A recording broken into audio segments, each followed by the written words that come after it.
Next up, in that order, will be Vic Bullock, yes, B-U-L-L-U-C-K.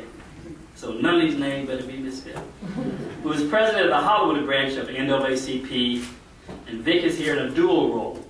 He'll lend his voice not only from the nation's oldest civil rights organization, but he also serves as chair of Nielsen's African American Advisory Council. Cheryl Pearson McNeil, Senior VP of Public Affairs and Government Affairs, is one of the, as I said, one of the visionaries behind the report. She will follow Vic. And lastly, because this is such a far-reaching report that has a great impact for our communities, we wanted to hear from congressional leaders if they can stop in. You know how crazy they get with schedule. So some may pop in, some may not, depending on whether they're here. We always know how to go with that, especially on CBC weekend. And then following the comments, those comments, we'll start open your questions and have time for some answers. So before I do all that, Danny, the man who wasn't president when I defeated the race, will start first. Thank you, George. Let's give a big hand to George. Nobody can do what George does. And we're the Black press, in particular, NNPA is forever indebted to George. We do thank you for your brotherhood and for your excellence in terms of journalism. Thank you, George. I just want to say a few words welcoming everybody, all of our publishers. We know what a long, arduous road this has been, but it's been an exciting one. I just want to give great, great acknowledgments to Cheryl Pearson McNeil. She did one hell of a job. I know, don't print that. Just one heck of she really did. Cheryl has been, I think you know this, Susan, but she has been one of, the great lights in terms of really shining a creditable light from our community's perspective on what Nielsen really can mean and should mean to the entire community. There has been a time when I think Nielsen wasn't quite understood in the African American community. But Cheryl has given us a perspective so that we can understand how valuable Nielsen has been. And we really appreciate you for that. And I know Nielsen does as well. My cohort, Mike House, who was on this journey with me along with Clovis when we first met with Cheryl, and Cheryl and I started talking about how to make this a reality. The report to focus in on the power, the buying habits of African Americans is extraordinary, and it's something that we now will be able to use as a tool for being able to present the Black press in a meaningful way to corporate America, and for those who really want to get their message out, to make sure that the strength and the power of Black people are finally realized, not only in the Black press, but also in terms of their corporate outreach and their corporate penetration into our community. So we appreciate this very, very much. And again, I want to thank Cheryl and I want to thank Susan. Susan, of course, was the final nail in the coffin, if you will, or the final key to open the door, okay? I think that's like a friend of mine told me one time. I loaned him some money. He said, well, it wasn't all I needed, but it was the final drop that filled the cup. I like that. So, but again, Susan, we thank you so much, and we thank Nielsen for all of the power that you have brought to empowering NNPA and African Americans throughout this country. So thank you all very much. We have one of our other chairs here. I want to acknowledge Brother John Smith, because John is a tremendous. I took the mantle from him. With that, if I get the opportunity, I was going to give it back to George, but I'm never at a loss for words, as George said. This is a gentleman whom I think is well equipped. Just his manner, his presence gives you a sense of security. He is our new chairman of NNPA, a man I was happy to pass the mantle to, and I'm happy to stand side by side with him anytime, anywhere. Our new chairman, Clovis Campbell.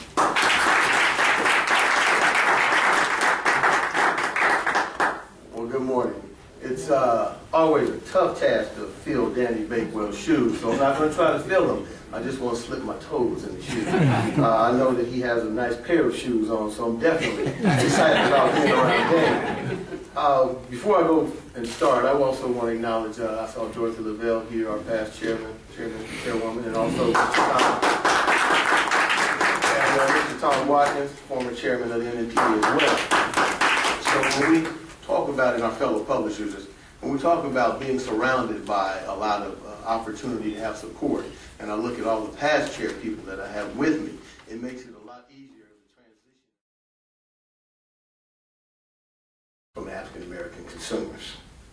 Our business matters. We want to say thank you to the companies who are not afraid to spend their advertising dollars with our publications and with our businesses, and we're not aimed at African American businesses. Procter & Gamble, L'Oreal, Johnson & Johnson, our good friends at General Motors, are all top 5 companies when it comes to placing advertisement in African American mediums in 2010. Briefly, the automotive, quick service restaurants, auto insurance, department stores, motion picture industries are the top 5 product categories spending more money in African American advertising. There's a business opportunity behind the fact that 1/3 of African Americans own a smartphone. I mean, before I look at my kids, I have 4 cell phones in my house alone. Before, we only had one phone that had a long cord that you couldn't sneak around the corner and talk to anybody without everybody knowing that you were on the phone. But now we're spending an additional amount of money on just cell phones alone. That disposable income alone shows that we're spending a lot of money in the community. 1/3 of our people own smartphones. Businesses who recognize that 50% of us own these phones are age 50 or 44 or younger should recognize the value in that information. As we should, those in the airline and travel industry who learned through the report that 12.8% of African Americans who were online the first half of this year purchased their tickets online.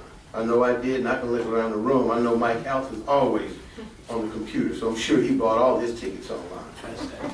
For the 19 million NNPA readers, we are inserting this report into each of our publications.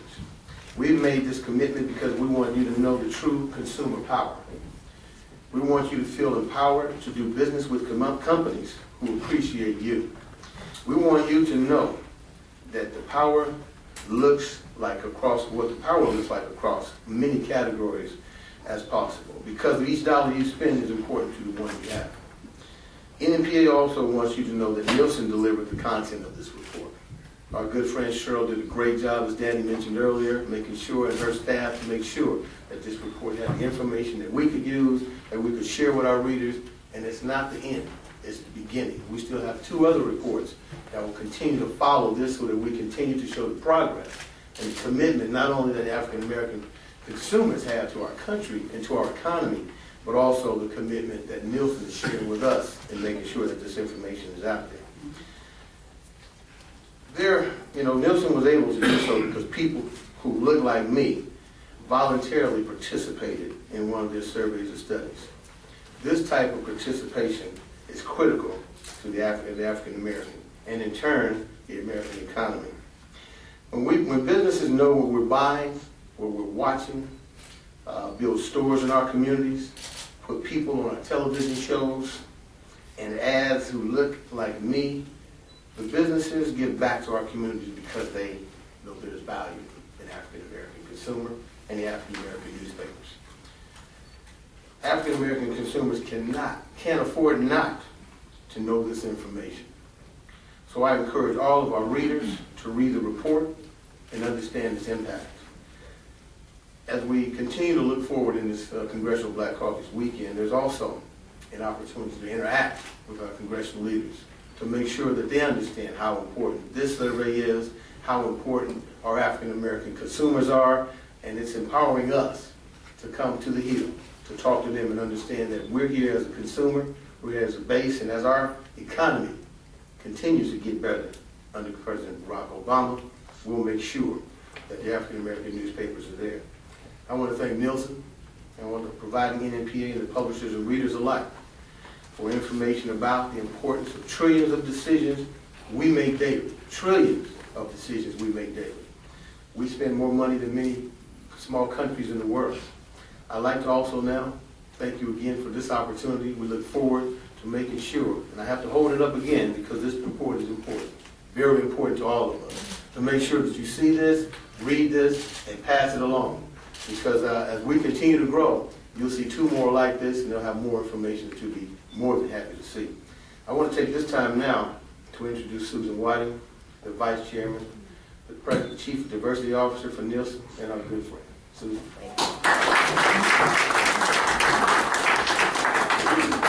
Well, thank you, and good morning. Good morning. We're very proud of this collaboration we embarked upon this year. As part of our 3-year alliance, which you heard a number of times, 3 years, we're committed to developing a new report each year through the year 2013. It took analysts across our company, all across the country, to put together the data, the trends, and the insights to produce this comprehensive report. This is historical for us as well, because it's actually the first time we've produced a report like this that contains all of the consumer behavior, what people watch, what people buy, around one diverse community in one place. So a very significant achievement for us. And we've entered into this collaboration for 2 big reasons. First, because it makes good business sense. Our clients, who are the major companies who produce packaged goods that people buy in stores or programs or ads all around the world, rely on us to help them identify and tap into all consumer demand. We pride ourselves on helping our clients do this and finding opportunities that arise as the face of America changes. And the best way we can help our clients do that is to provide them with a holistic overview of an audience that has incredible purchasing power. Our CEO, Dave Calhoun, often says, if it can't be measured, it can't be managed. And we do include African Americans in our samples from all walks of life. And the more information we can provide about such an important consumer, the better positioned our clients will be to meet those consumer demands. That was the first reason. The second reason Nielsen was eager to collaborate is because it reaffirms our commitment to diversity. Since 2005, Nielsen has received incredibly valuable perspective from 3 external advisory councils we established: the Asian Pacific American Advisory Council, the Hispanic Latino Advisory Council, and the African American Advisory Council. These councils were put together to help us and provide a forum for direct communication between people with much experience and expertise in the different communities and help us review our business practices, review how we do what we do. And in doing that, one of the outcomes was that the African American Advisory Council urged us over and over again to tell the Black consumer story. They felt that both businesses and consumers would benefit from having the information. Concurrently, we've also been focused internally on issues of multicultural dimension. Our public affairs team keeps us visible and out in the community. They are in many instances the face of our company, and I hope you know many of them. But we have many, many devoted Nielsen associates who are African American. And through our employee resource group, SABLE, which stands for Sustaining Active Black Leadership and Empowerment, we've been guided internally for direction on inclusive insights. And lastly, we have a supplier diversity initiative that it's allowed us to engage with many different vendors of color, and in some instances to share relevant analysis with them pro bono.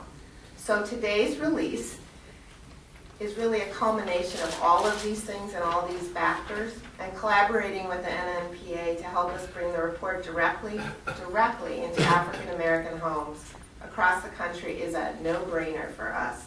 Many of the participants in our panels and surveys participate in the privacy of their homes. We know that they trust the NNPA to bring them the truth. So it's only fitting that the NNPA deliver Nielsen's report into the households we've so appreciatively counted on for years. So thank you, NNPA, all of you, for your support. We're certain that there's something of value for everyone in the State of the African American Consumer Report. And now, I'd like to turn it over to Vic Bullock, who is chair of Nielsen's African American Advisory Council and the executive director of the NAACP Hollywood Bureau.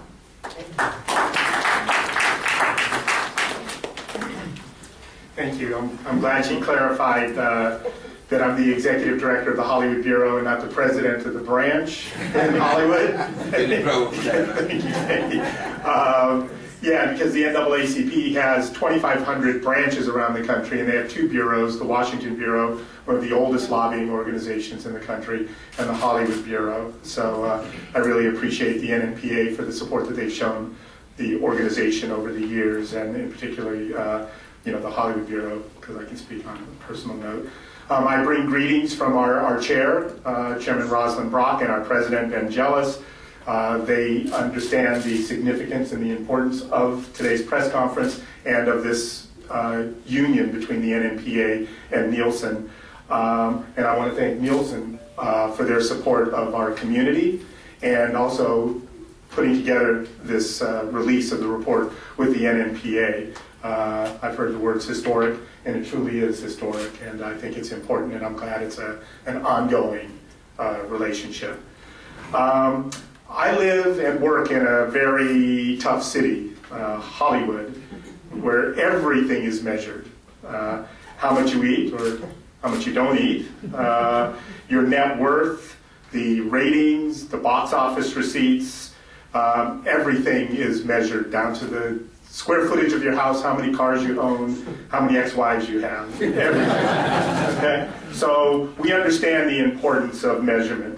I also work for an organization that values measurement.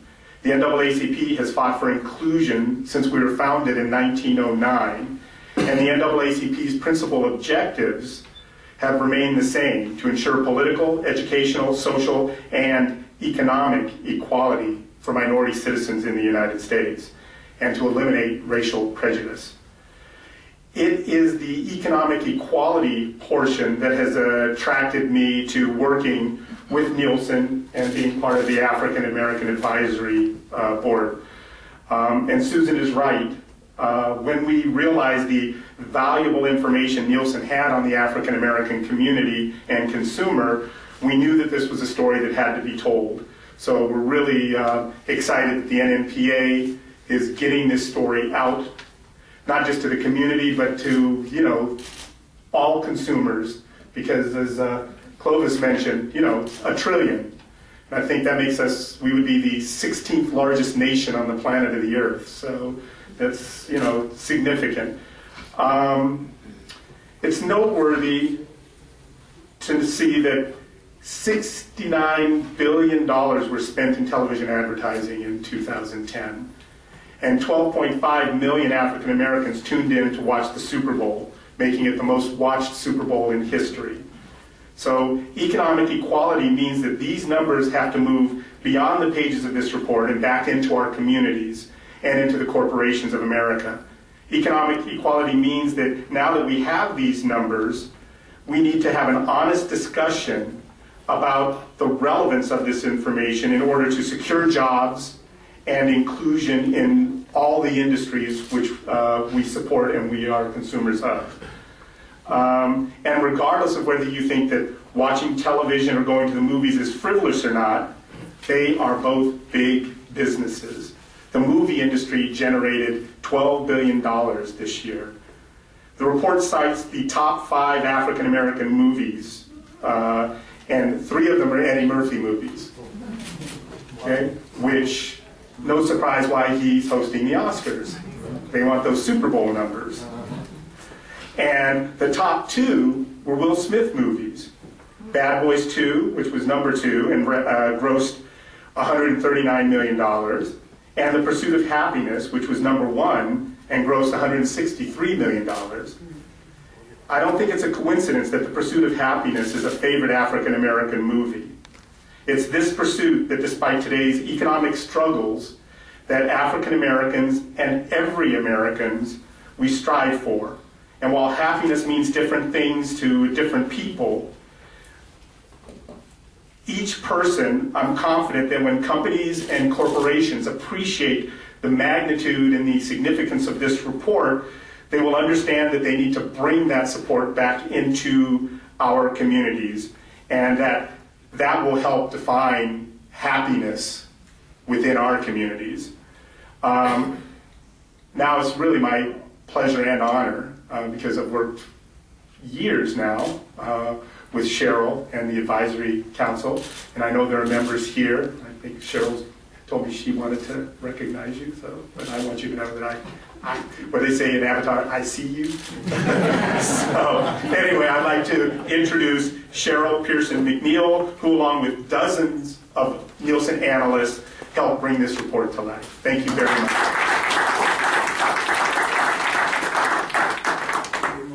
Wow, standing room only. Good morning, everyone. When I say this project has been a labor of love, I have to tell you that I don't think I spent this much time in the delivery room with my son.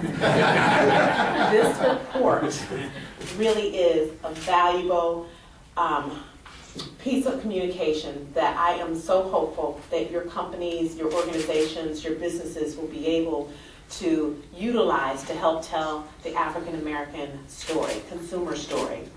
And on behalf of Nielsen, I'd like to thank Danny Bakewell, who, after hearing me talk nonstop about the importance of sharing the empowering message about African American communities and consumers, that he proposes collaboration. And the rest, as they say, is history. I also want to thank my boss, Susan Whiting, for having the foresight to understand the golden opportunity Nielsen has to be at the forefront of fostering growth for our clients by preparing them to appreciate the value of multicultural consumers now and not later, when the minority becomes the majority. So if we can give them a head start on this, it is absolutely worth the business proposition that we're putting forth. I have to thank all of my colleagues as well, because as Susan indicated, there were analysts literally from across the country, from across all of our measurement services who provided all the information that you have contained in this report, and numerous calls and emails, and sometimes at 2, 3 o'clock in the morning, they were there to help us tell this story. But I really want to say to our Multicultural Advisory Council, the African American Advisory Council, who, as Susan indicated, has asked us repeatedly, you have to tell the Black consumer story. You have to get this out, Cheryl. You have to tell this. That's my imitation of you, Cynthia, Cheryl. That's my East Coast imitation. You have to tell it.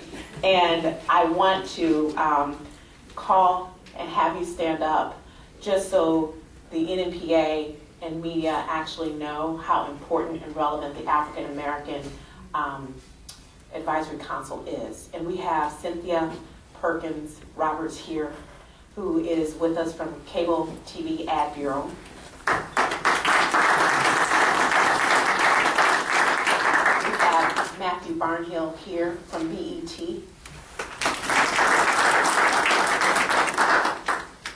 We have Ken Smykel here in the back from Target Market News. We have, of course, Vic Bullock from the NAACP, who you have met earlier today. Is there any member that I'm missing? Okay. Thank you, all of you, for your ongoing support, for being so diligent in helping us. Ken, in particular, thank you for your 2 a.m. phone calls back and forth. I appreciate that. To NMPA, I have to say thank you to all the publishers who are here for running the column. You know, it's a labor of love when we write that column, and for the last 5 months, you've included Nielsen's biweekly column in your papers, and as a result, you've helped enlighten millions of readers about everything, from who makes more shopping trips annually, Blacks do, to who uses more mobile phone minutes, Blacks do, to who owns more TVs, Blacks do, to who's more likely to visit Twitter, again, Blacks do. And I write those columns, and I write them with my mother in mind, because I think if my mom can understand what we're talking about from a consumer perspective, if we put it in a tone that would resonate with the readers, then I am confident that other moms and dads and grandparents and youth alike will also be able to understand their value and their worth as consumers. She under-indexes on mobile phone uses, and my son over-indexes on text messaging. But the point is, your readers actually know what over-indexing and under-indexing means now. So we have done a great job in empowering them. I want to say hello to Sheila Banks, who helps with this column every week, who helps me write this because I couldn't do it alone with my travel schedule, and she's here in the house with us. So I really just want to say thank you again to NNPA. We think this is a valuable document. Please, please share it with your consumers and your readers, and thank you very much. I'll turn it over.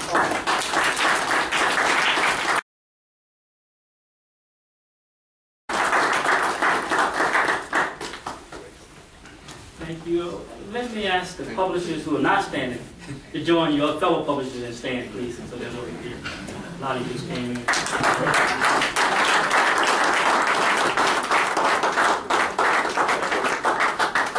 Thank you. I want to propose that next year's report be titled Black Students. You sit next to the person. Okay, at this point, we'll now open up to questions. Not all at the same time, though. I'm assuming this is available on the web. You can download it. Yes. Yes. What website? NNPA.org. NNPA.org. Or And it'll be on Nielsen, Nielsen. right? Or Nielsen. And it's also available, you can see the links in your document as well. Okay, great. Thank you. Yes. I'm wondering if there's an idea on what the sample size on the Nielsen sourcing is. That's Matthew. So on the sourcing, what we actually did was we took the information from already existing studies and reports that we've done. So it came from across all of our business and our measurement. So it wasn't a particular study that we did, Matthew. It was comprised of all of the information that we've already had. And we try to make sure that our sample sizes are representative of the population. So in most instances, it should be about 14 to 15% of the population is African American, and so that should be what our sample was as well.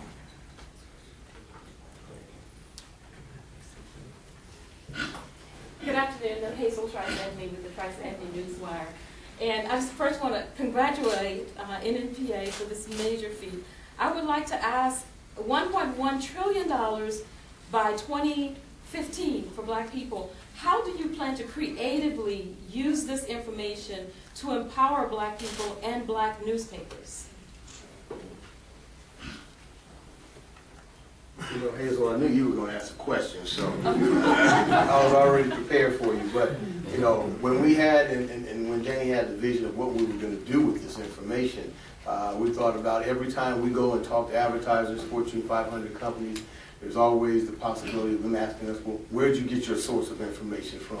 Why do you claim these numbers? Now we have a partner, a legitimate partner in Nielsen that can say, hey, these numbers came from us. This is a legitimate firm that does business across the world, and now we have a partner that can legitimize all the things we talk about when we talk about African American consumers. So that's where it's going. It's going in a great direction. Okay. Other questions? Yes. Yes. Hazel almost stole my question before. I was going to ask what you hope to accomplish with the release of the report, but I want to follow up with that and just ask sort of similar to that. How does this report, or how will this report impact the average African American consumer? Well, I think it does probably three things. One, it makes them more aware of what their buying and purchasing power is. Two, it gives them an opportunity to understand all the products that they use and all the services that they spend money on.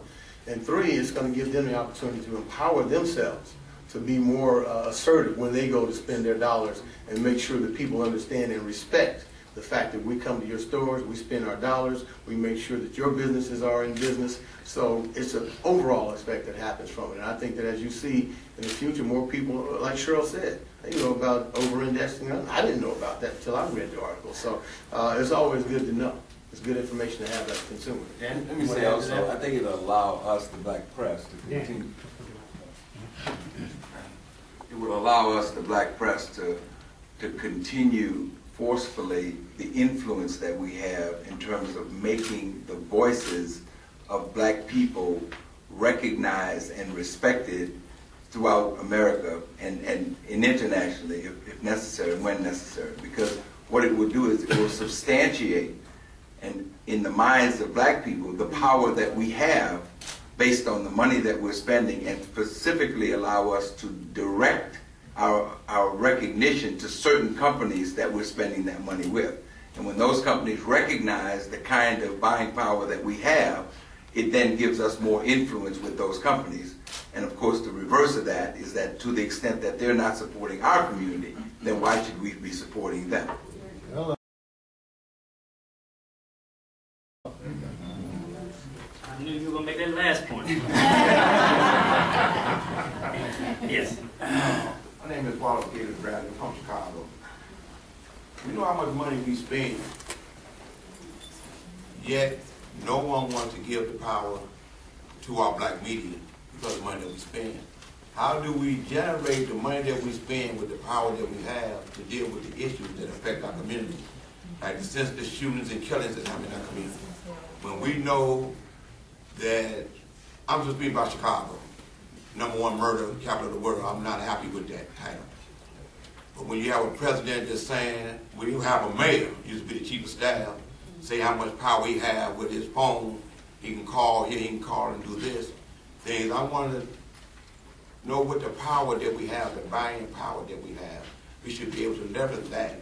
How do you use that clout? How do you use that clout? Well, let me help you. Let me share with you how.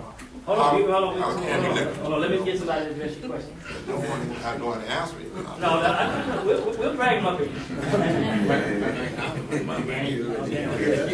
Danny has something to say about it. I think it's more important that we, once we understand our borrowing power and what we can do with it, it's then important it's incumbent upon us to go to the people who make the decisions and do the things that we ask them to do. And I'm specifically talking about when we have this borrowing power, we understand that we can go to our congressmen, we can go to our elected officials, and one of the things as an elected official I learned was people who donate to my campaign, I listen to them a little bit more. And I think that you have to understand that power and be able to use that power when you go not only with your collective dollars to the consumer table, but also to the political table as well. Spoken like a true former state representative. Okay, other questions? I just want to add that it also empowers the advocacy organizations in our community. So, and as you know, a lot of those are volunteer organizations. So as you participate and get the word out, of this report and everything, that it really does, whether it's the NAACP, which of course, or the Urban League or Rainbow Push, I think it really does leverage a lot of influence. Any other questions? I'd just like to make a comment. The most important piece of this document is that you can take it now and help decide who are on the boards of directors and corporate people that run these companies. And you can organize that information to tell them that they need to have more representation that determines the economic plight of this country. That's the most important piece of this document. Once you run the companies, then we all get a buy-in. Okay, to make sure you understand.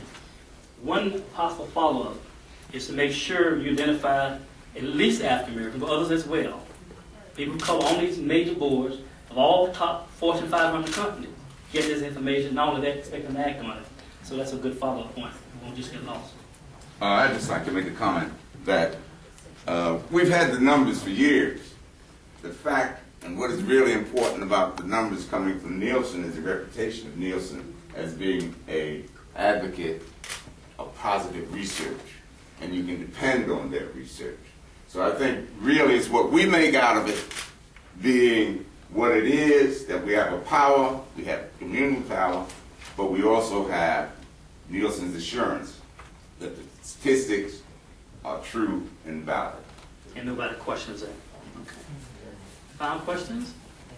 I'd just like to make a comment. I'm Joe St. George with FHG Media, and we are a new, actually digital online service for the minority and African American legal community. And I just wanted to comment that leveraging partnerships with other industries is also another way to strengthen these numbers and strengthen the power that the Black press has, especially with the Black legal community. We often are at the table dealing with legal issues that impact your news outlets and other industries, but we're not often pulled in. And I'm here so that we can maybe forge that relationship. When you bring legal power to the table, it brings a whole different spin to the discussion. Okay, you already pulled in now. So what would you recommend the next step be? Well, I would recommend the next step would be a collaboration, a meeting about how we can facilitate an alliance. With the NBA, the legal community, with the Correct, NPA? with the NPA, Okay. yes. All right, okay. To that point, Pros and I have been talking with the Congressional Black Caucus, and we're certainly going to give them this report as a tool to use when they're talking with various people who are coming to them. We're also going to be getting with many of our leaders, civil rights leaders, to make sure that they use the report. So this is going to have a tremendous rippling effect, so that this report is going to be truly embraced as the African American report. And bottom line is, at the end of the day, we want to hold people accountable. Right.